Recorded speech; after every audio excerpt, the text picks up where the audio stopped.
കേരള കോൺഗ്രസ് എന്ന് പറയുന്നത് ഒരു ക്രിസ്ത്യൻ ഭൂരിപക്ഷത്തിൻ്റെ അല്ലെങ്കിൽ ക്രിസ്ത്യാനികൾക്ക് മേൽക്കൈയുള്ള ഒരു പാർട്ടിയായിരുന്നു.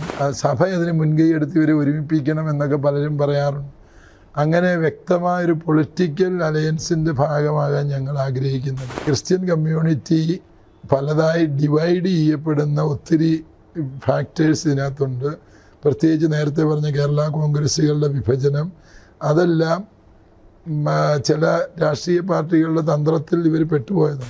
കേരളത്തിലൊരു ക്രിസ്ത്യൻ മുഖ്യമന്ത്രി ഉണ്ടാവാനൊരു സാധ്യത വിദൂരമാണെന്നുള്ളൊരു സത്യം സഭ തിരിച്ചറിയുന്നുണ്ടോ? അതിനെ എങ്ങനെയാണ് കാണുന്നത്? ക്രിസ്ത്യൻ മുഖ്യമന്ത്രി എന്ന് പറയുന്ന ഒരു സങ്കല്പ ലോകം ഞങ്ങൾക്ക് ഇല്ല. ഞങ്ങൾ അങ്ങനെ ചിന്തിക്കുന്നവരുമല്ല. എന്ന് പറഞ്ഞാൽ ക്രിസ്ത്യാനി മുഖ്യമന്ത്രിയായാൽ എന്തെങ്കിലും വലിയ കാര്യങ്ങൾ ചെയ്യും എന്ന് ഞങ്ങൾക്കൊരു വിചാരമില്ല. ഇവിടെ ക്രിസ്ത്യൻ മുഖ്യമന്ത്രിമാരുണ്ടായിരുന്നു. A.K. ആന്റണി ഉണ്ടായിരുന്നു, ഉമ്മൻചാണ്ടി ഉണ്ടായിരുന്നു. ഇവരാരും വഴിവിട്ട് ഈ സമുദായത്തിന് വേണ്ടി എന്തെങ്കിലും ചെയ്തിട്ടുണ്ടോ? ഞങ്ങളാരും ഒന്നും ചോദിക്കാനും പോയിട്ടില്ല, മേടിക്കാനും പോയിട്ടുമില്ല. കാരണം ഞങ്ങൾക്ക് ഉത്തമ ബോധ്യമുണ്ട്, ഒരു സമുദായം അന്യായമായി എന്തെങ്കിലുമൊക്കെ നേടിയെടുക്കാൻ ശ്രമിക്കുന്നത് ആ സമുദായം ഒറ്റപ്പെടാനും ആ സമുദായത്തെ മറ്റുള്ളവർ സംശയദൃഷ്ടിയോടെ വീക്ഷിക്കാനും ഇടവരും. മറിച്ച് ഒരു രാജ്യത്തെ പൗരന്മാരെന്ന നിലയിൽ നമുക്ക് കിട്ടേണ്ട അവകാശങ്ങളെക്കുറിച്ച് ചിന്തിക്കുക. അത് മുഖ്യമന്ത്രി ക്രിസ്ത്യാനി ആയിക്കോട്ടെ, ഹിന്ദു ആയിക്കോട്ടെ, മുസ്ലിം ആയിക്കോട്ടെ, ഞങ്ങളുടെ നിലപാടുകൾ എപ്പോഴും തുല്യമാണ്. ആൻ്റണി മുഖ്യമന്ത്രിയായിരുന്ന കാലത്ത് വലിയ സമരങ്ങളിലൂടെ സഭ നടത്തിയിട്ടുണ്ട്. അതുകൊണ്ട് സഭയുടെ നിലപാടുകൾ മുഖ്യമന്ത്രിയുടെ ജാതിയും മതവും നോക്കി നിർണ്ണയിക്കാൻ ഞങ്ങൾ ആഗ്രഹിക്കുന്നില്ല. ക്രിസ്ത്യൻ മുഖ്യമന്ത്രി വന്നതുകൊണ്ട് എന്തെങ്കിലും പ്രത്യേക നേട്ടം ഞങ്ങൾ സ്വന്തമാക്കാനും ആഗ്രഹിക്കുന്നില്ല. അതുകൊണ്ട് അത്തരം ബാലിശമായ സ്വപ്നങ്ങൾ ഞങ്ങൾക്കില്ല. പക്ഷേ ഈ കേരള കോൺഗ്രസിൻ്റെ തകർച്ചയോടെ അല്ലെങ്കിൽ KM മാണിയുടെ മരണത്തിന് ശേഷം ക്രിസ്ത്യൻ കമ്മ്യൂണിറ്റിക്ക് ഉണ്ടായിരുന്ന ഒരു പൊളിറ്റിക്കൽ ബാർഗെയിനിങ് പവർ ഇല്ലാതായി. അതൊരു യാഥാർത്ഥ്യമല്ലേ? അത് സത്യമാണ്. കേരള കോൺഗ്രസ് എന്ന് പറയുന്നത് ഒരു ക്രിസ്ത്യൻ ഭൂരിപക്ഷത്തിൻ്റെ അല്ലെങ്കിൽ ക്രിസ്ത്യാനികൾക്ക് മേൽക്കൈയുള്ള ഒരു പാർട്ടിയായിരുന്നു. തീർച്ചയായും അത് പഴയ വിമോചന സമരം കാലം മുതൽ നായന്മാർക്കും അതിനകത്ത് പങ്കാളിത്തം ഉണ്ടായിരുന്നു. അങ്ങനെ ഒരു സോഷ്യൽ ബാലൻസിങ്ങിൽ പൊയ്ക്കൊണ്ടിരുന്നൊരു പാർട്ടിയാണ്. അതുകൊണ്ട് തന്നെ ഒരു കാലത്ത് 25 MLA വരെയും അസംബ്ലിയിൽ കേരള കോൺഗ്രസിൻ്റേതായിട്ട് വന്നിരുന്നു. അതിനെ ഇവിടുത്തെ മുഖ്യധാര രാഷ്ട്രീയ പാർട്ടികൾ ഭയപ്പെട്ടിരുന്നു എന്നുള്ളത് കൊണ്ട് അവരുടെ വലിയ തന്ത്രത്തിൻ്റെ ഭാഗമായിട്ട് അവരിതിനെ പല കഷ്ണങ്ങളാക്കി ചിതറിച്ചു കളഞ്ഞു. പിന്നെ ഈ സാമുദായിക നേതാക്കന്മാരുടെയും അല്ലെങ്കിൽ ഈ കേരള കോൺഗ്രസിൻ്റെ നേതാക്കന്മാരുടെ സ്വഭാവ പ്രത്യേകതകളും ഈ ഒരു പിളർപ്പിനും തകർച്ചയ്ക്കും കാരണമാണ്.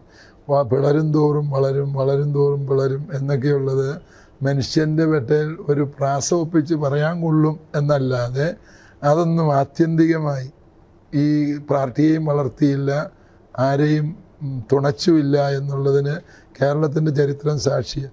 പിളരും തോറും തളർന്നു പോയതിൻ്റെ ചരിത്രമേ കേരള കോൺഗ്രസ്സിനുള്ളൂ. അതുപോലെ വളരും തോറും പിളരും എന്ന് പറയുന്ന ആ ഒരു ആശയില്ല. കാരണം വളർച്ചയില്ലല്ലോ. വളരാതെ തന്നെ പിളരുന്നു എന്നുള്ളതാണ് ഈ കേരള കോൺഗ്രസിൻ്റെ ഇപ്പോഴത്തെ ദുരന്തം എന്ന് പറയുന്നത്. അത് എനിക്ക് തോന്നുന്നു സഭ അതിന് മുൻകൈ എടുത്ത് ഇവരെ ഒരുമിപ്പിക്കണം എന്നൊക്കെ പലരും പറയാറുണ്ട്. അങ്ങനെ വ്യക്തമായൊരു പൊളിറ്റിക്കൽ അലയൻസിൻ്റെ ഭാഗമാകാൻ ഞങ്ങൾ ആഗ്രഹിക്കുന്നില്ല. കാരണം അവരെ ഈ ഒരേ ചിന്താധാരയുള്ളവർ ഒരുമിച്ച് നിന്നാൽ കുറേ കൂടി നല്ലതാണ്, കുറേ കൂടി ഈ ബാർഗെയിനിങ് പവർ അതിന് കിട്ടും എന്നൊക്കെ ഞങ്ങൾക്ക് മനസ്സിൽ ചിന്തയുണ്ട്.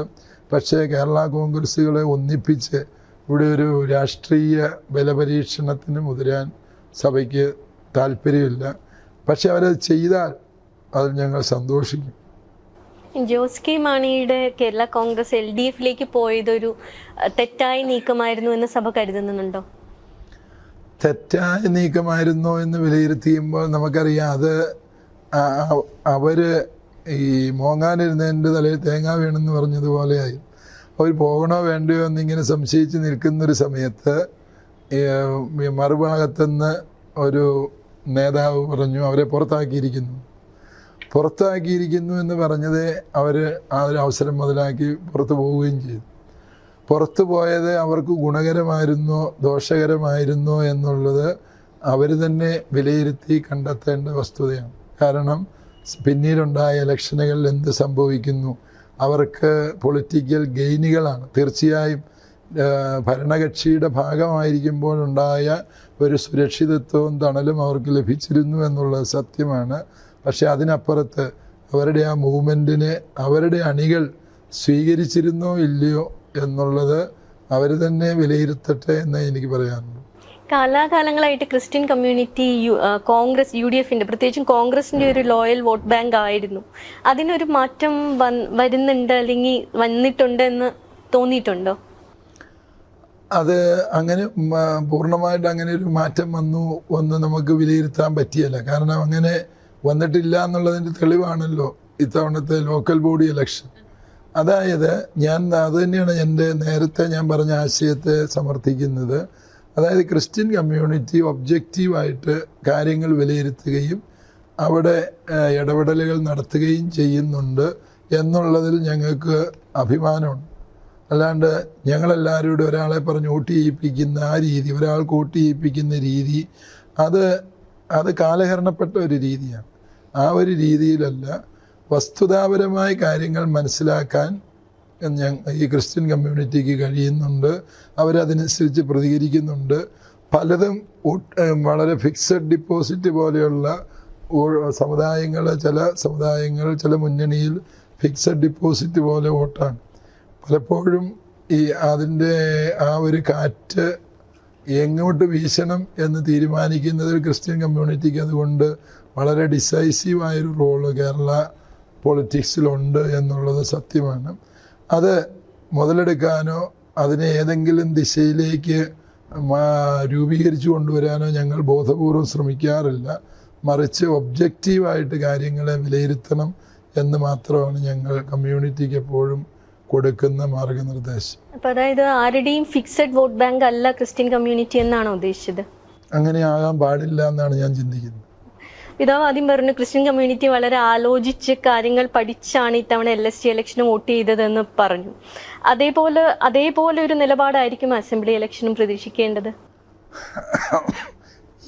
ഇതേ റിസൾട്ട് അസംബ്ലി ഇലക്ഷനിൽ വരുമോ ഇല്ലയോ എന്ന് ഞാൻ പ്രവചിക്കാൻ ആളല്ല.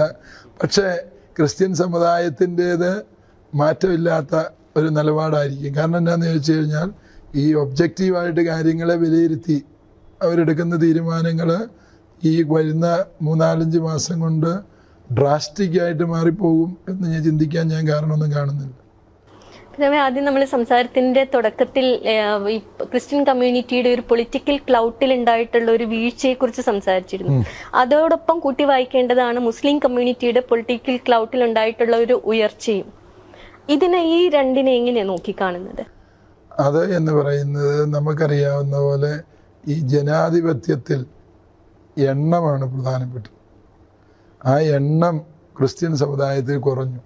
മുസ്ലിം സമുദായത്തിൽ അത് ക്രമാതീതമായിട്ടൊന്നും കൂടിയിട്ടൊന്നുമില്ല. പക്ഷേ താരതമ്യേന ആ സമൂഹത്തിൽ അത് കൂടിയിട്ടുണ്ട്. ജനാധിപത്യത്തിൽ എല്ലാ വോട്ടിനും തുല്യ മൂല്യമാണ്. ആളെണ്ണത്തിനാണ് ജനാധിപത്യത്തിൽ വിലയുള്ളത്. എവിടെയാണോ വോട്ടെണ്ണം കൂടുതലുള്ളത് അവരുടെ പൊളിറ്റിക്കൽ വാല്യൂ വർദ്ധിക്കും. എവിടെയാണോ അത് കുറയുന്നത് അത് കുറയും. അതൊരു സ്വാഭാവിക പ്രതിഭാസമാണ്. അതിനെ നമ്മൾ അസൂയയോടെ നോക്കേണ്ട കാര്യമില്ല എന്ന് എനിക്ക് തോന്നുന്നു. ആ വാല്യൂ വരണമെങ്കിൽ പക്ഷേ ഒന്നിച്ചിരിക്കണ്ടേ? അത് പ്രധാനപ്പെട്ടതാണ്. ഈ ക്രിസ്ത്യൻ കമ്മ്യൂണിറ്റി പലതായി ഡിവൈഡ് ചെയ്യപ്പെടുന്ന ഒത്തിരി ഫാക്ടേഴ്സ് ഇതിനകത്തുണ്ട്. പ്രത്യേകിച്ച് നേരത്തെ പറഞ്ഞ കേരള കോൺഗ്രസ്സുകളുടെ വിഭജനം, അതെല്ലാം ചില രാഷ്ട്രീയ പാർട്ടികളുടെ തന്ത്രത്തിൽ ഇവർ പെട്ടുപോയതാണ്.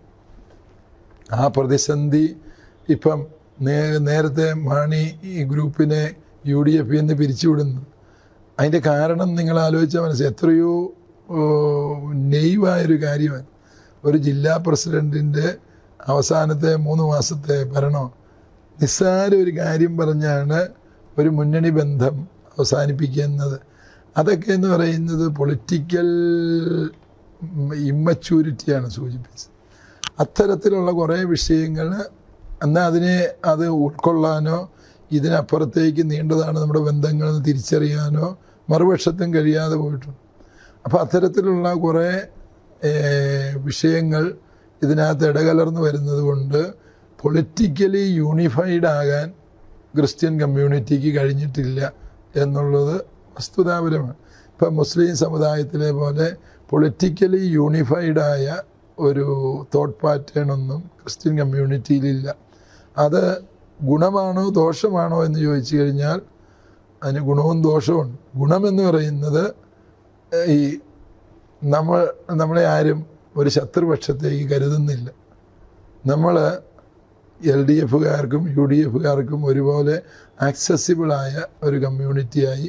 ഇപ്പം BJPക്കാർക്കും നമ്മളെവിടെയെങ്കിലും ഏതെങ്കിലും പൊളിറ്റിക്കൽ അലീജിയൻസിൽ പെട്ടവരായിരുന്നേ അത് നടക്കുകയില്ലായിരുന്നു. അതാണ് അതിൻ്റെ ഗുണകരമായത്. ഇവർ എല്ലാവർക്കും സമീപിക്കാവുന്നൊരു സമൂഹം, ആർക്കും പ്രത്യേകിച്ച് വെറുപ്പൊന്നുമില്ലാത്തൊരു സമൂഹമായി നിലകൊള്ളാൻ പറ്റും. ദോഷമെന്ന് പറയുന്നത് നമ്മുടെ ന്യായമായ അവകാശങ്ങൾ പോലും സംരക്ഷിക്കാൻ സാധിക്കുന്നില്ല എന്നുള്ളതാണ് ഈ പൊളിറ്റിക്കൽ വോട്ട് ബാങ്കായി മാറാത്തതിൻ്റെ ദോഷമെന്ന് പറയുന്നത്.